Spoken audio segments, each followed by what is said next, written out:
Donc bonsoir à tous et à toutes.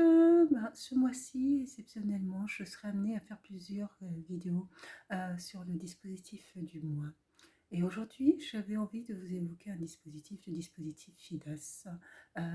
C'est le dispositif, donc c'est la plateforme d'intervention départementale d'accès aux soins et à la santé. C'est un dispositif qui a été mis en place par l'assurance maladie afin de lutter contre le renoncement aux soins des assurés sociaux du régime général.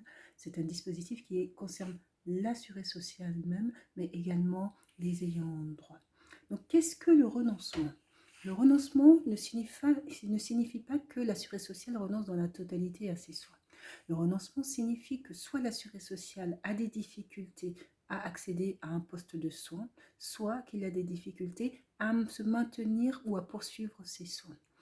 Dans ce cas-là, les motifs qui peuvent amener justement à ce renoncement de soins, c'est soit la question de l'avance des frais pour des assurés sociaux qui ne disposent pas d'une mutuelle, ou la question également des dépassements d'honoraires, du surcoût honoraire que va impliquer les soins à réaliser.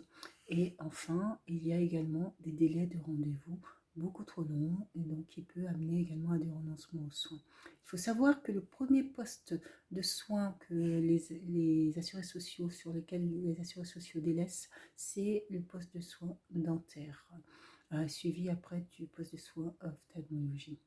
Donc concrètement, qu'est-ce que c'est que ce dispositif FIDAS? On peut repérer trois acteurs principaux. Il y a les détecteurs. Les détecteurs, c'est le réseau partenariat. Ce dispositif repose principalement sur le réseau partenariat. L'assurance maladie, en plus, ça dépend des départements et des régions particulièrement, selon les CARSAT, puisque il est possible que l'assurance maladie, il y a une possibilité de signature des conventions avec les partenaires. Ce dispositif est un dispositif qui repose sur le partenariat, sur la question de la détection. Donc ça veut dire sur la question de la coordination entre les différents partenaires pour pouvoir au mieux opérer les situations de renoncement aux soins.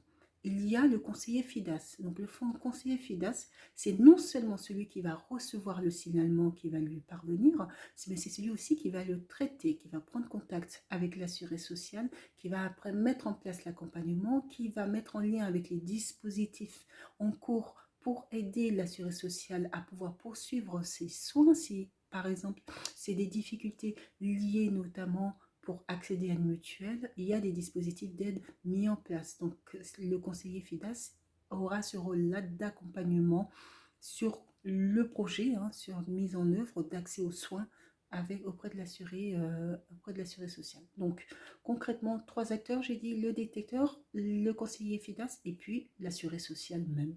L'assuré social qui, lui, doit d'une part émettre déjà son consentement libre et éclairé quant à cet accompagnement social qui sera mis en place.